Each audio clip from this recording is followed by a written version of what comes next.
Chapter 6. On Saturday morning, Elizabeth was awakened by wild pounding on her door. Before she could even move, Jessica marched in, already dressed, her hair tied back in a purple headband. Her eyes flashed with excitement. "You didn't tell me Aaron Dallas is going to spend the night in Dead Man's Cave," she cried indignantly.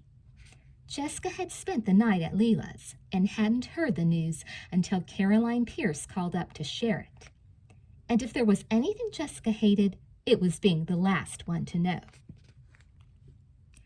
Elizabeth buried her face in the pillow and groaned. "Maybe I should spend the night in the cave," she murmured. "That way you couldn't barge in and wake me." Jessica ignored this. "Why didn't you tell me, Lizzie? Caroline said you were sitting right there at lunch yesterday when Aaron announced it. You could have told me," she added, insulted. "Now I'm going to have to cancel going to the movies tonight with Ellen and Janet." "Why?" Elizabeth asked, groggily. "What do you mean, why? You expect me to miss watching Aaron spend the night in the cave?" Jessica shrieked. Elizabeth sat up and clapped her hand over her twin's mouth. "Shh," she said, warningly. "If Mom or Dad hears about this, no one's going to get near that cave tonight or ever, so be quiet." "You know," Jessica said thoughtfully, "I never would have given Aaron credit for being so brave." She bounced over to Elizabeth's mirror to inspect her reflection. "He's kind of cute, don't you think? He looks older than a lot of the other sixth graders." "Jessica," Elizabeth said patiently, "leave Aaron alone. He's going to have enough to think about today without you telling him you have a crush on him." Jessica tossed back her long silky hair, still staring at herself in the mirror. "Well," she said, "I just think someone should be ready to comfort him in case he faints or something." Elizabeth reached for her bathrobe. There was still a lot of planning to do before 7 o'clock, and she wanted to get hold of Amy right away to see what she could do to help. She would have to be very careful, though. There was no way that Jessica could find out about their plan. "Jessie," she said cheerfully, "Mom asked me to ask you if you'd help me clean the house this morning. She wants us to vacuum and to dust the hallway, and—" Jessica lost interest in her reflection at once. "Sorry, Lizzie, but I absolutely swore to Leela that I'd meet her at the mall in half an hour." Jessica sailed out of the bedroom, and Elizabeth grinned. That ought to ensure that Jessica would stay far from home all morning. Nothing like the threat of work to make Jessica disappear. Now Elizabeth could have some privacy to call Amy and find out what last-minute plans still needed to be worked out before the evening.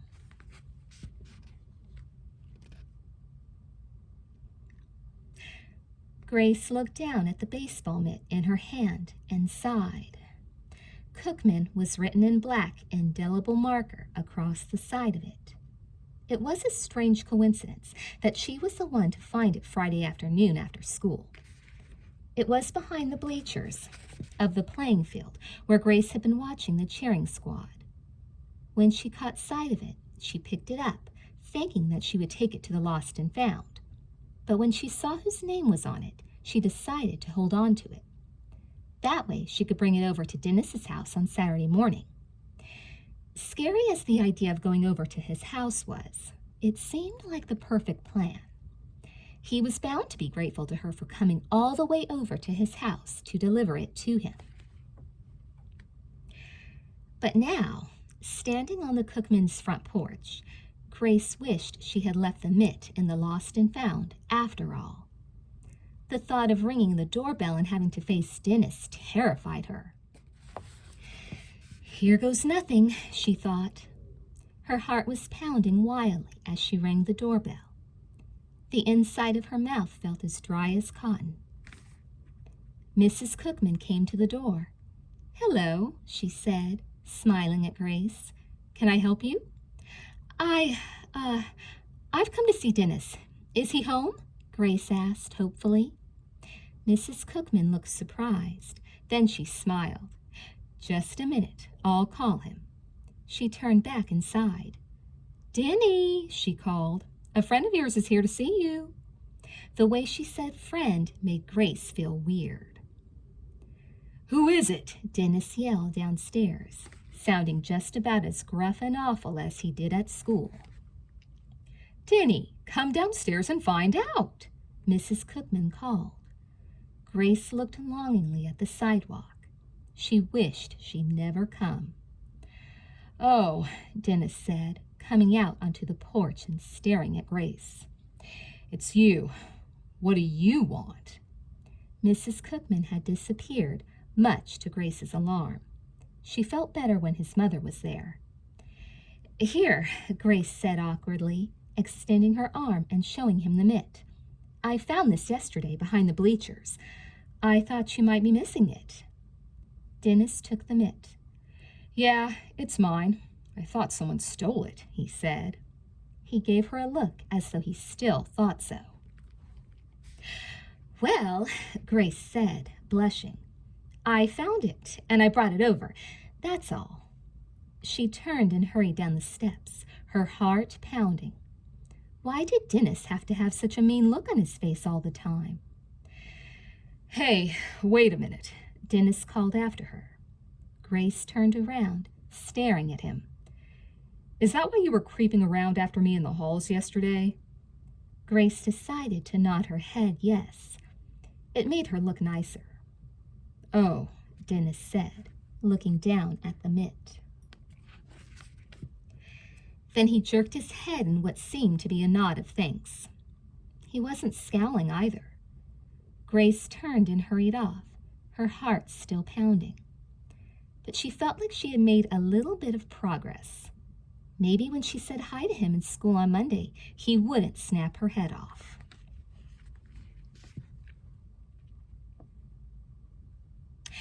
Okay, now, Elizabeth said to Aaron as they walked together toward Larson's lot. We hid a flashlight just behind the bend, before the rain pipe. Is there anything else you think you'll need? Nope, Aaron said. I'll stay in the cave for about an hour and then slip out the back. Elizabeth nodded.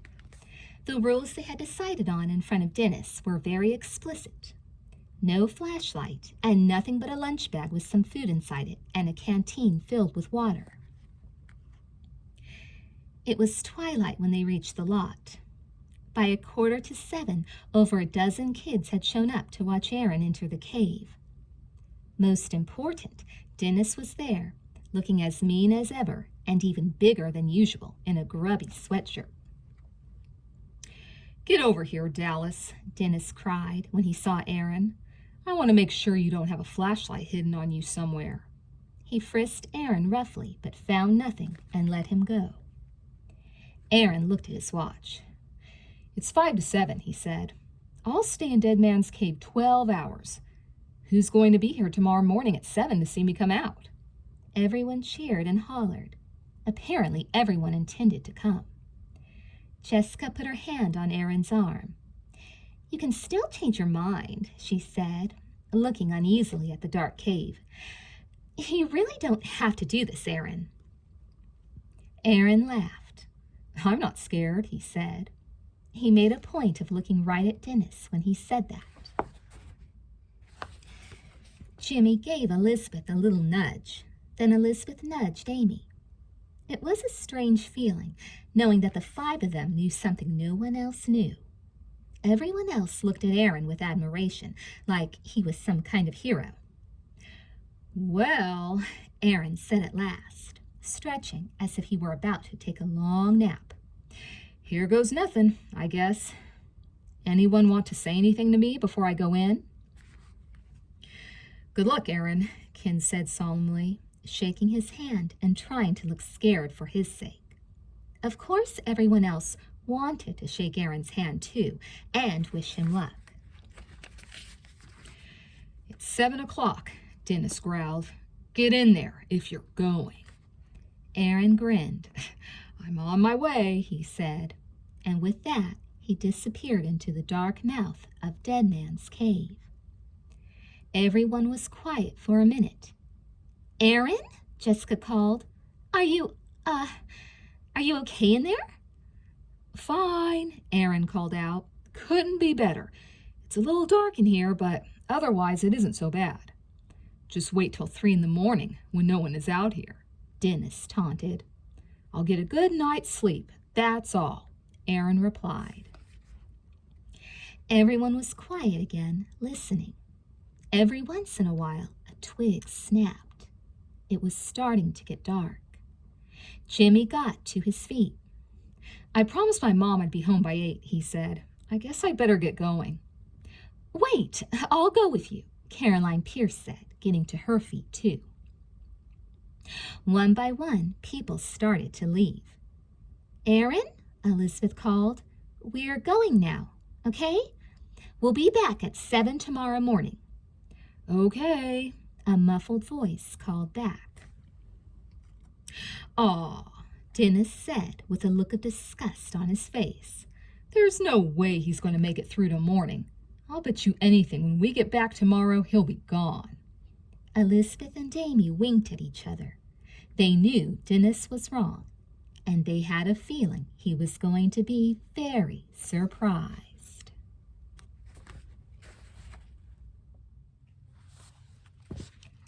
Chapter 8.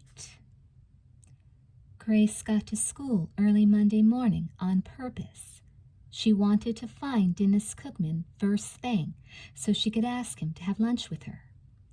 Jessica had called her twice at home the night before, leaving messages, but Grace hadn't called her back. What was the point? She didn't have any progress to report, and she didn't want to talk to any of the unicorns until she convinced Dennis to eat with her. Grace had seen Dennis hanging out near the fence behind the school several mornings the week before. Now that she'd started looking for him, she had a sense of where he usually could be found. The strange thing was that he was always alone, or else he was picking on someone. Grace took a deep breath when she spotted him by the fence. "Dennis!" she called. Then she walked deliberately toward him. "What do you want?" Dennis asked. It was more a snarl than a question. Grace summoned up every ounce of courage. "You're going to think this sounds dumb, but I was hoping we could eat lunch together," she said in a soft voice. "What?" Dennis demanded, obviously astonished. "I was hoping—" "I heard you," Dennis interrupted. "What for?" Grace hadn't thought about this. I don't know. I just want to," she said lamely. "Aw, get out of here," Dennis said. He looked embarrassed. He leaned over, picked up a rock, and hurled it as hard as he could into the empty field across from school. "Does that mean no?" Grace asked, her throat dry. "Yeah, it means no," Dennis said, not looking at her. Grace felt tears prick behind her eyelids, but she was determined not to show him she was upset. She just shrugged and walked off, trying to seem like it was no big deal. There goes being a unicorn, she thought, and she dragged herself into school. Jessica, Leela, and Ellen were waiting for her at her locker. "Why didn't you call me back last night? I've been frantic," Jessica announced. Grace blinked back tears. "I didn't want to admit that I'm a failure." "Look, you guys," she said, facing the three girls squarely. "I'm obviously not unicorn material. I tried my hardest with Dennis, but I can't get him to have lunch. So I guess that's it." Leela and Ellen exchanged glances. "Look," Jessica said, her voice full of compassion. "We understand. In fact, I got to thinking about it yesterday after you left, and I decided it was too much to ask of you. You've done a great job on the other parts of the initiation. All you have to do is one more tiny initiation rite, and then you can be a unicorn. All you have to do is find a purple sweatshirt for every unicorn. You don't have to buy them. Just scout around and tell us where we can get them. After that, you're in." Jessica beamed as if she'd just done Grace a big favor. Grace stared at her. Really? You mean it? You mean I can be a unicorn without getting Dennis to have lunch with me? Jessica nodded. She felt like she was the nicest, most generous person in the whole world, and she was glad Grace seemed to agree. That's what being a unicorn is all about, she said triumphantly. It means being extra special nice to someone special. We're giving you a break because we really want you to be a unicorn. Grace looked positively overjoyed. I don't know how to thank you, she began. Jessica waved her hand. Don't even think about it, she said. She gave Ellen and Leela a triumphant smile. They had warned her that Grace might be angry for having had to go through all the trouble with Dennis, but Jessica knew better. She had known how grateful Grace would be to get to be a unicorn. Plus, if Grace could find the sweatshirts, they'd all have an excuse to buy something new. Obviously, Jessica had made the right move.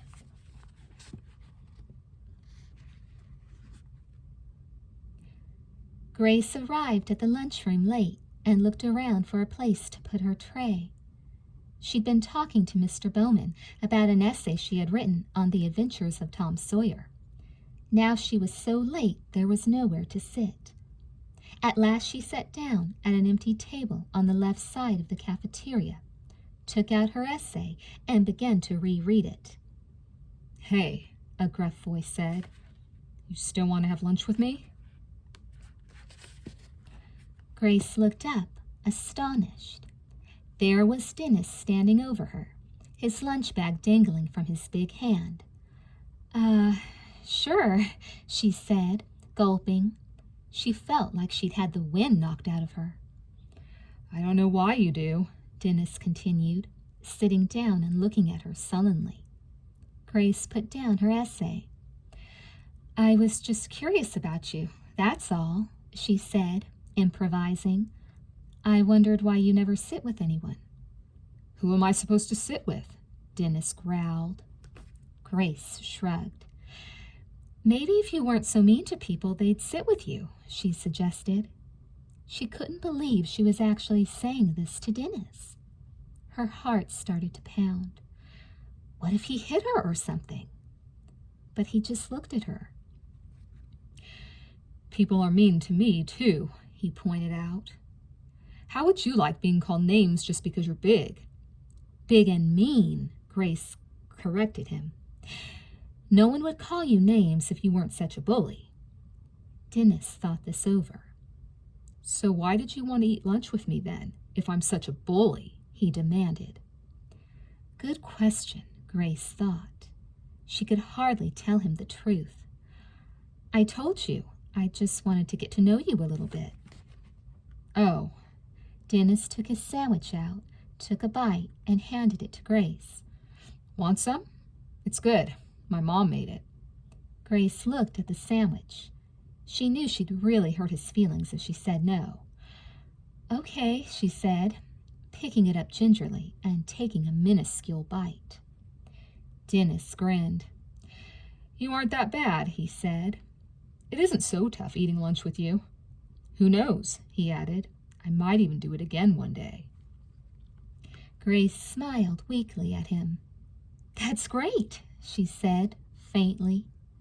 She hoped Leela, Jessica, and Ellen were watching wherever they were, because after what she had just gone through, Grace was sure she deserved a place in the history books.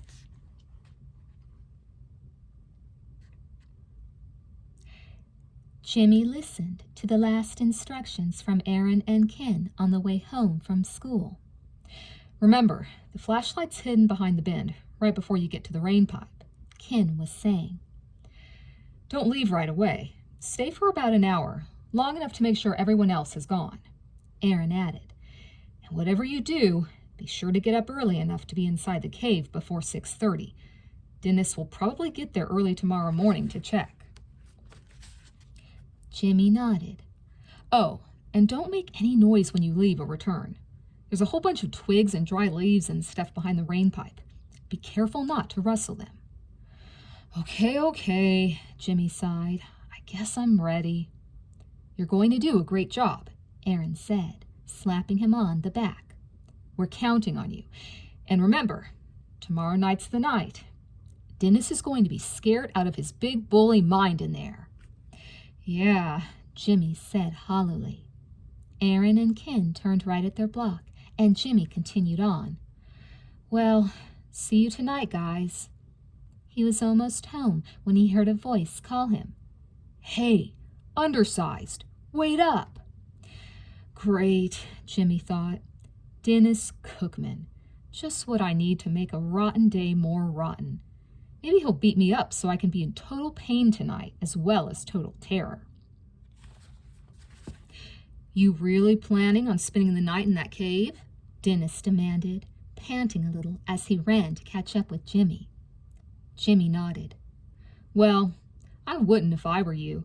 Haven't you heard the stories about the little guy who spent the night in there 5 years ago? Dennis grimaced. They say there's some kind of curse on the place, and if you get dirt on you from Dead Man's Cave, you die the night before you turn 15. Jimmy took a deep breath. Well, I guess we're both in for it then, because after tonight, it's your turn. Dennis blinked, and Jimmy walked off, his head held high. He couldn't help feeling like he'd won a small victory. He wasn't going to be scared by a bully, and he wasn't going to get scared that night in the cave either. He was going to do it, whether or not there were ghosts and curses.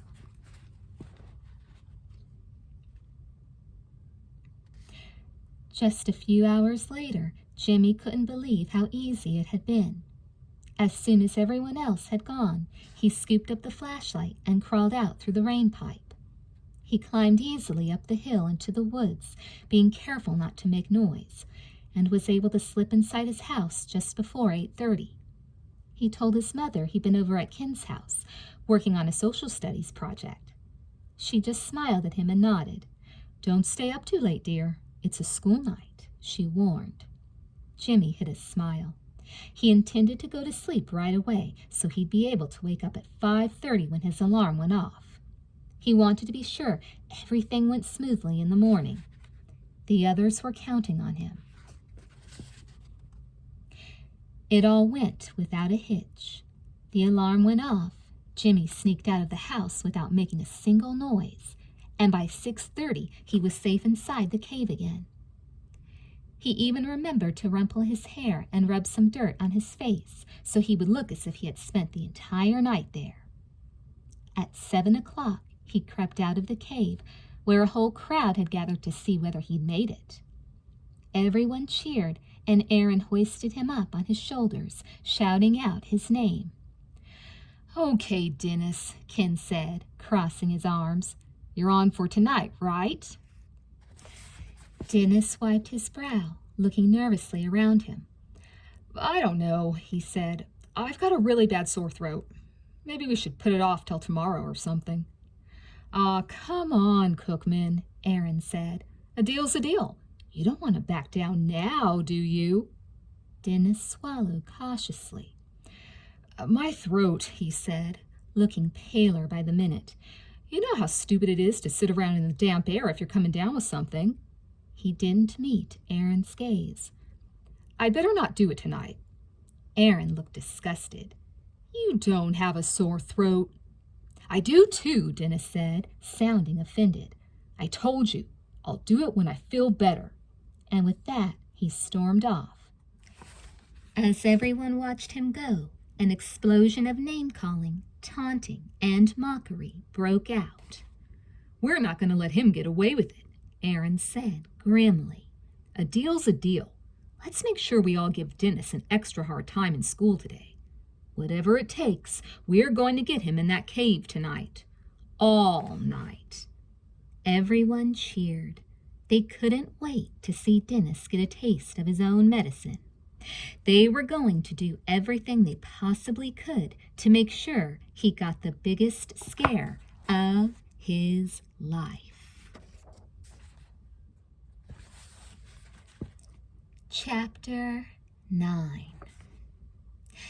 None of us could believe it when we saw you and Dennis yesterday, Jessica gushed to Grace. See? You just didn't have enough self-confidence. You made it through the initiation just fine after all. Grace was standing in the corridor on Tuesday morning with Jessica, Leela, and Ellen, proudly wearing the purple shoelaces they had just given her. Oh, well, she said modestly. You just never know with these things. Ellen frowned. Were you guys at Dead Man's Cave this morning? The girls all shook their heads. I'm getting tired of that whole cave thing, Jessica complained. How many people are going to spend the night in there? I think it's dumb. Well, Ellen said with a mischievous grin, I just bumped into Caroline Pierce. She said Jimmy actually managed to stay in there all night, so now Dennis has got to do it. Jessica looked bored. So what? If Jimmy can stay in there all night, why can't Dennis? Well, according to Caroline, Dennis is chickening out. He said he was going to do it, but now he says he's got a sore throat. Everyone laughed. You mean big, brave Dennis is more of a coward than little Jimmy Underwood? Leela cried. Caroline told me that Aaron wants everyone to give Dennis a hard time about it today until he agrees to go in, Ellen said. Everyone grinned. You can see why Caroline's such a good one for the job, Ellen concluded. Well, maybe this whole thing isn't boring after all, Jessica pronounced, tossing back her hair. If it's going to make Dennis look like a baby, it might just turn out to be fun. Her eyes sparkled. We better make it official unicorn business to bug him today, and to be sure to be at Larson's lot tonight.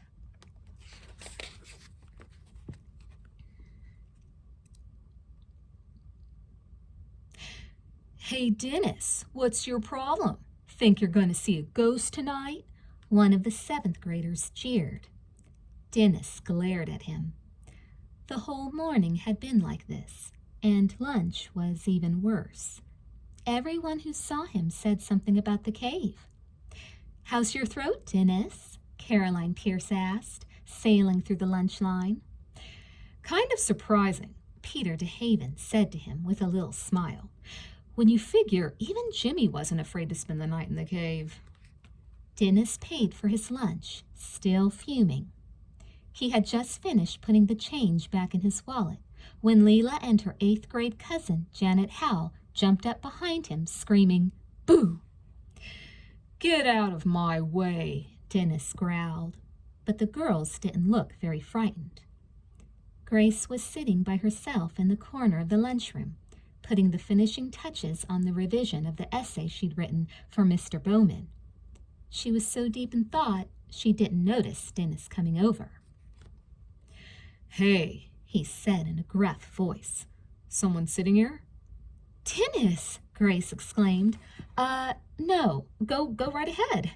She felt flustered and confused. Was he going to sit with her every day now? She hoped she wasn't going to have a problem on her hands. Once was okay, but she didn't want him thinking they were best friends now. Dennis unwrapped his sandwich and offered her half. No thanks, Grace said firmly. I already ate. Dennis ate the sandwich in 3 big bites. Have you heard the dare about the cave tonight? He asked mournfully. A little bit. I heard you promised to spend the night in there if Jimmy did, Grace said carefully. And now you say you can't. Is that right? Dennis stared at her. There's no way I can spend the night in that place. Tonight, he said. My throat's absolutely killing me. Maybe you should be at home in bed, Grace said. It was funny. She didn't feel scared of Dennis anymore. She wondered why. I just can't spend the night in there, Dennis repeated. His eyes looked huge and scared at the thought. What do you think I should do? Grace set her essay aside. I think a deal is a deal, she said. If you don't do it, you'll never hear the end of it. Look, Dennis, You've been mean to everyone around here. You've scared half our class to death. You've bullied everybody. You can't expect people to be nice and forgive you all of a sudden. If I were you, I'd forget about my sore throat and go ahead and do it. Then I'd apologize to Jimmy and Ken and Aaron and some of the others. Dennis looked morose. I thought you were different, He said sullenly, getting to his feet. I thought you'd understand. He said, and stomped off. Grace let out a little sigh of relief. Deep down, she felt sorry for Dennis. She could tell he was scared about the cave. He was probably making up the whole thing about his sore throat. But Grace knew he deserved what he got after the way he treated everyone.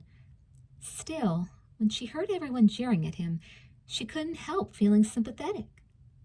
Dennis had really gotten himself into a jam now. She wondered how he was going to handle it.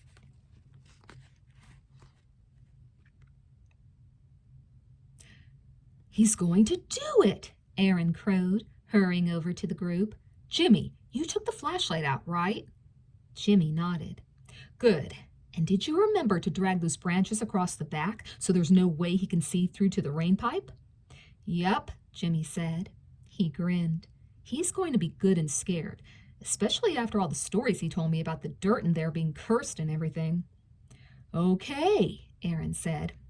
I told my parents I'm staying over at Ken's to work on this social studies project. Ken, what did you tell your parents? That I'm staying over at Jimmy's, Ken said promptly. And I said I'm staying over at Aaron's, Jimmy said, grinning. I hope no one's mom calls anyone else's mom tonight. They won't. Aaron reached into the pocket of his jacket. We've got the flashlight, so the three of us are going to keep watch over the cave and make sure Dennis doesn't stick one oversized hand or foot out all night long. All 5 of them cheered. They had been waiting for this moment for a very long time. I think a lot of people are going to show up tonight, Elizabeth said. Everyone really got into it today, giving Dennis a hard time about his sore throat. Now that he's going to go ahead and do it, he's going to have a lot of witnesses. Good, Ken said. That'll just make it worse for him if he decides to chicken out. Okay, guys, Aaron said. See you all in front of Dead Man's Cave at 6:45. The boys took off, and Elizabeth and Amy stood in the hallway looking at each other. Why do I have a bad feeling about this? Elizabeth asked in a low voice. Amy was looking out the window with a frown. It doesn't look very nice out, she said. Is there supposed to be a storm or something? Elizabeth shrugged. She hadn't heard a weather report, and she was trying to figure out why she felt slightly apprehensive about Dennis Cookman and Dead Man's Cave.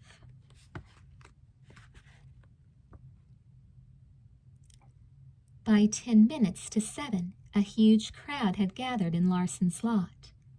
Elizabeth couldn't believe how many people had shown up. In addition to most of the 6th graders, a number of 7th graders had come. By 7:05, Dennis seemed to be the only one who hadn't appeared.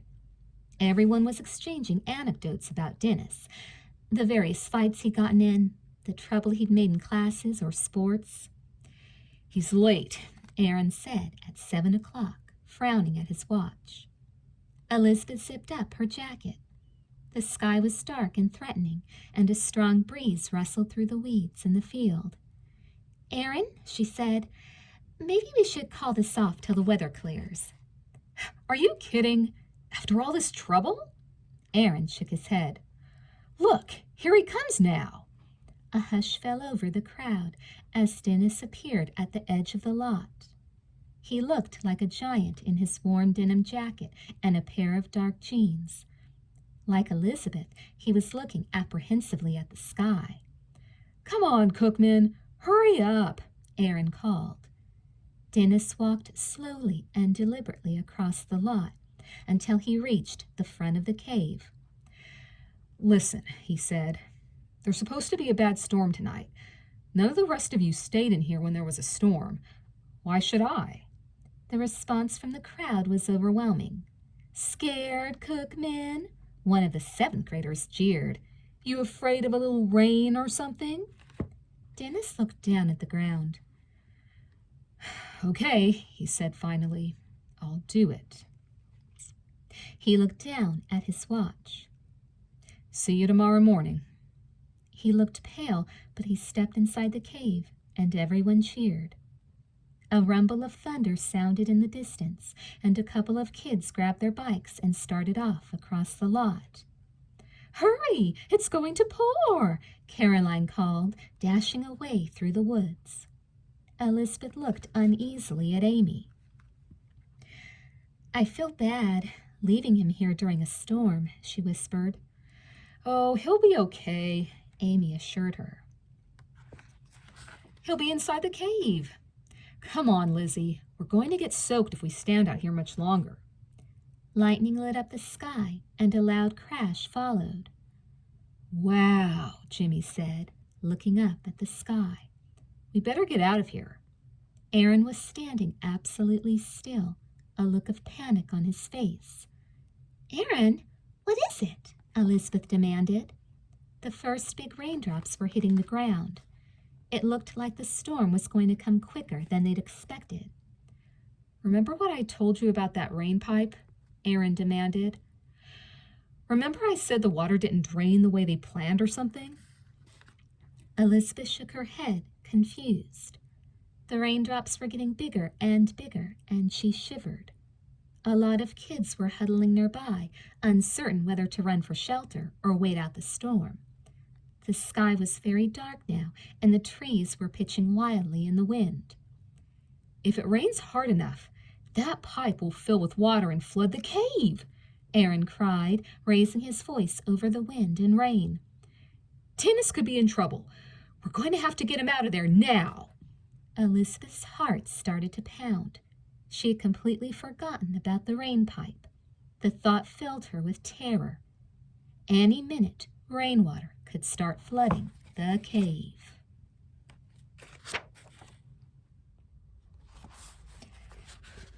Chapter 10.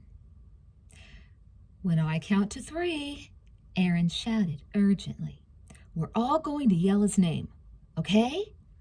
Everyone held their breath and waited. 1, 2, 3, Aaron called. "Dennis!"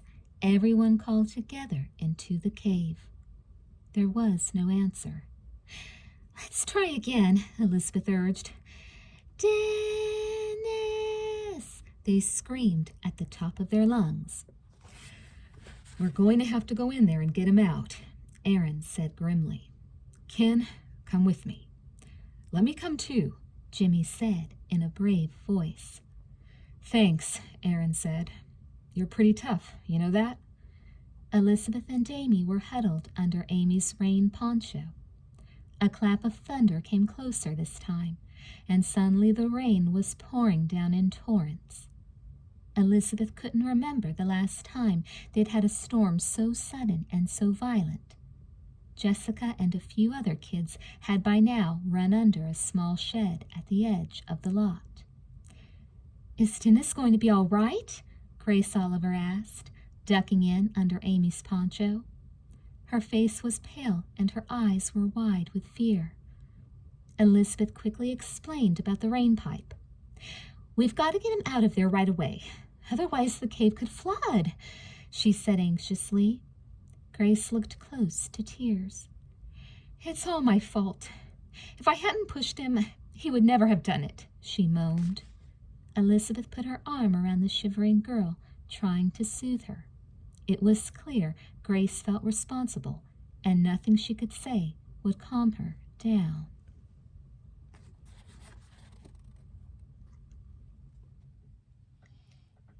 "Hand me the flashlight," Aaron called, taking the lead as the 3 boys crawled down into the cave. It was really damp inside and darker than it had been any evening when the boys had been in there.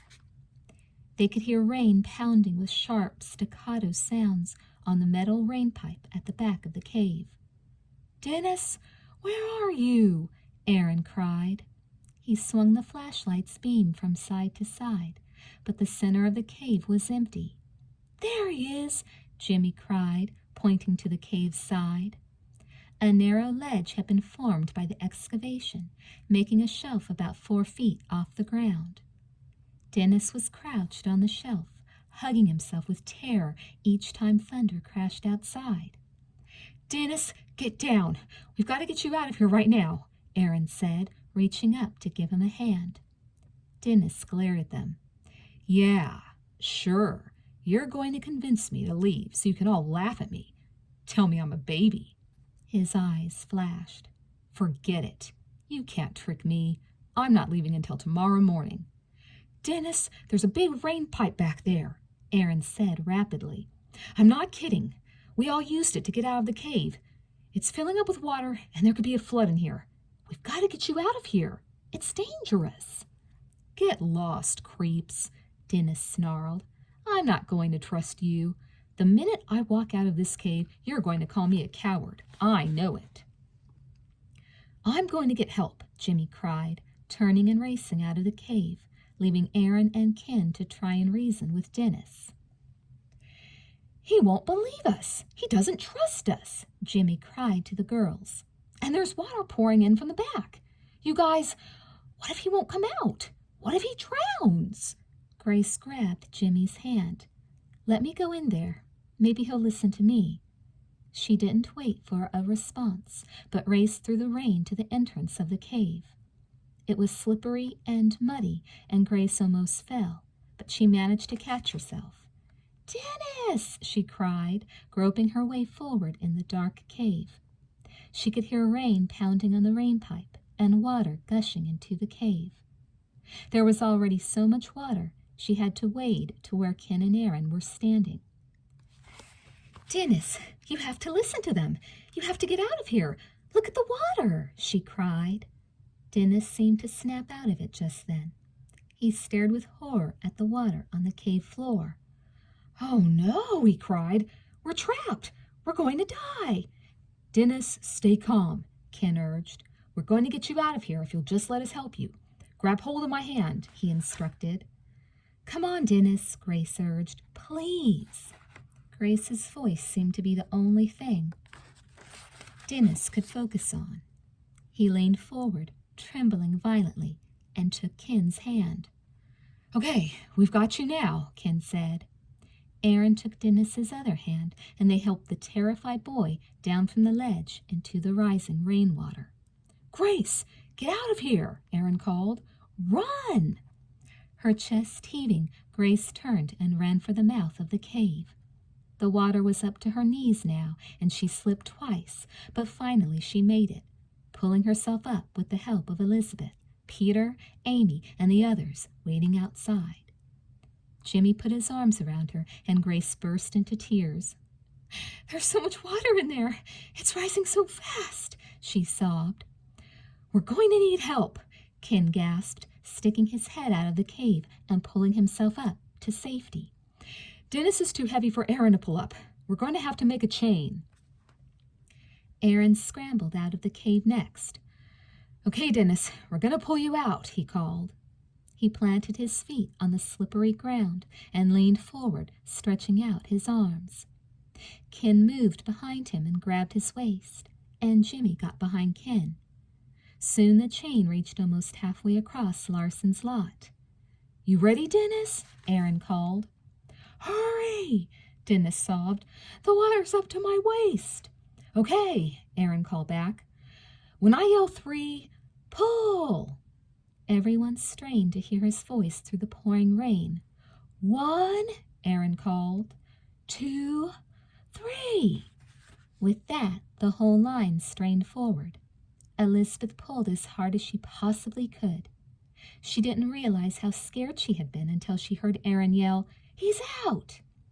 And the next minute, everyone tumbled backward with the surprise of letting go. Dennis flung his arms around Aaron, half laughing, half crying. They had saved his life, and for the moment, that was all that mattered.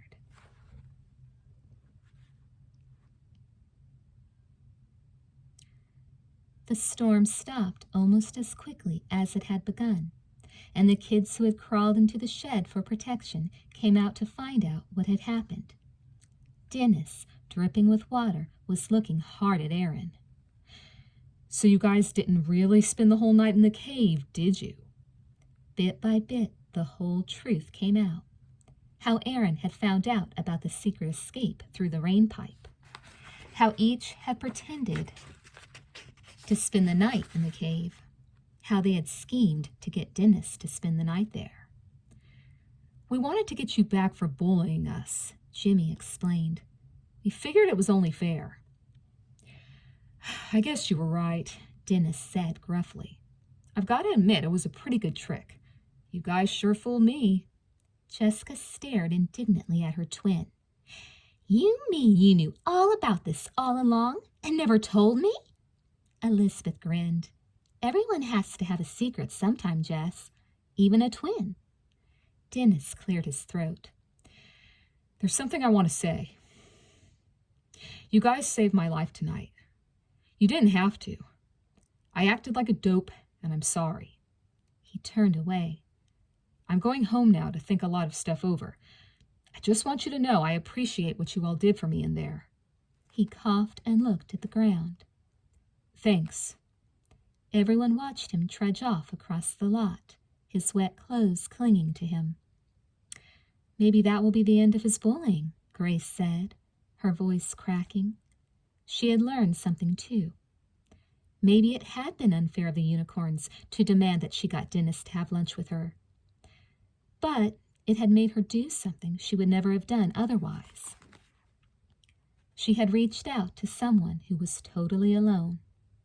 She had only done it on a dare, but she'd gained Dennis's trust nonetheless. Grace felt a little ashamed of herself. She could tell the other unicorns felt bad too. Dennis's bullying wasn't a joke, and they had made it part of their game. I guess it's kind of a lucky thing you got to know Dennis, huh? Jessica said helpfully, walking home beside Grace. Grace nodded. I guess so, she said. We think you were awfully brave, Grace, Ellen added. We're proud that you're a member of the unicorns. Grace smiled. Thanks. She was quiet for a minute. Listen, I have a request to make. Let's make sure Dennis never finds out the reason I wanted to have lunch with him, okay? Sure, Leela said quickly. Jessica thought things had worked out pretty well. She was happy that Grace was finally a unicorn, and even happier that Dennis wouldn't be bullying anyone anymore. Do you suppose he can really be nice? She asked. I wonder if he'll give me back my allowance, Leela said. Jessica pulled her damp hair away from her face and frowned. There was still one point she thought needed settling, but it would have to wait until she got home.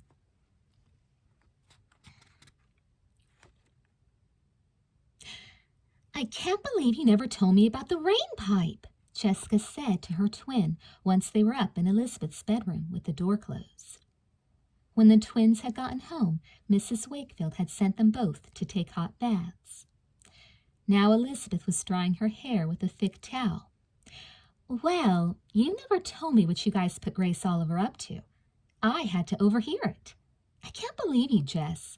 Making Grace get Dennis Cookman to eat lunch with her. It turns out that it was pretty lucky, Jessica said, defending herself. I couldn't have told you about the rain pipe even if I'd wanted to. Aaron made us promise not to. Jessica looked aggravated. What's the point of being twins if we don't tell each other important things like that? Elizabeth laughed.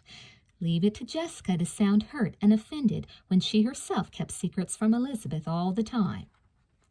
The important thing is that Dennis is safe and that he learned his lesson, Elizabeth told her. I'm sure he'll be much nicer to everyone from now on. She could hardly wait for school the next day to see whether or not Dennis Cookman would be acting any differently.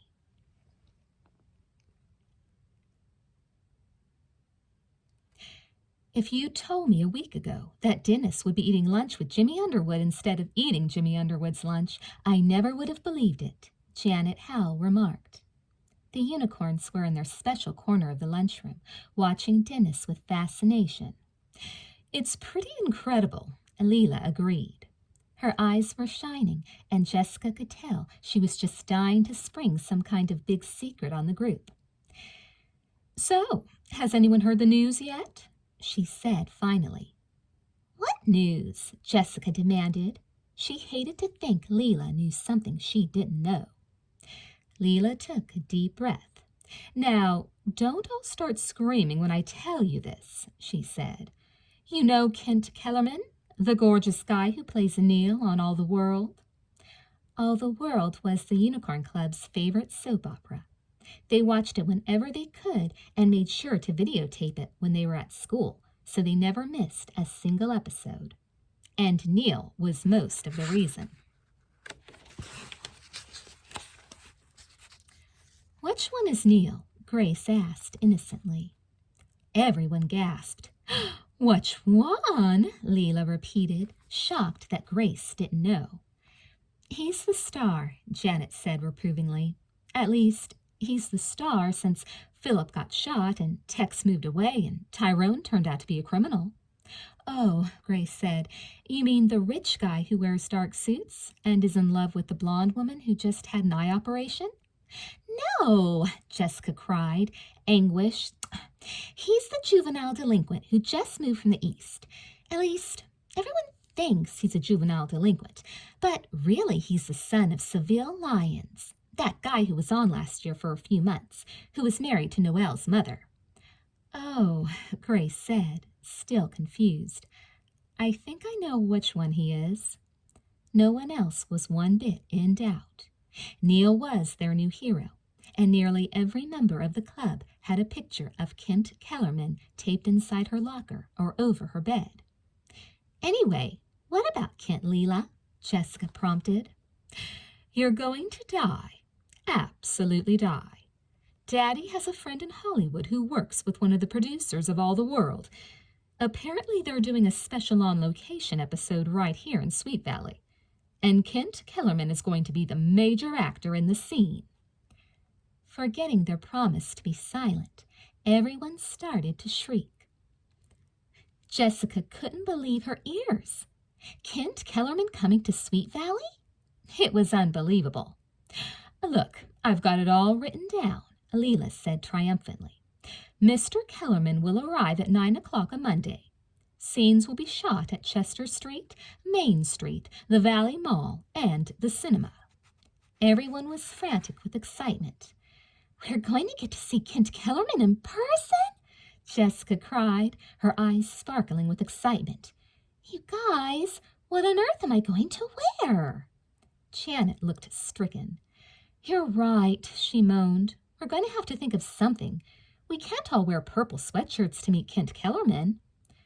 "Aren't you all forgetting something?" Grace asked, looking at her calendar. "What? Forgetting what?" Leela demanded, turning to her with a frown. "You said he's coming on a Monday," Grace said calmly.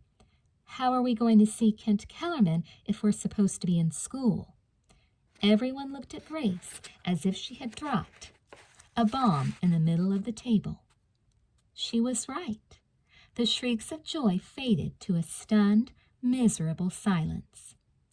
Kent Kellerman was coming to Sweet Valley, and it looked as if the unicorns were going to be stuck in school the whole time he was there. Will Jessica and Leela find a way to meet Kent Kellerman? Find out in Sweet Valley Twins number 20, Playing Hooky.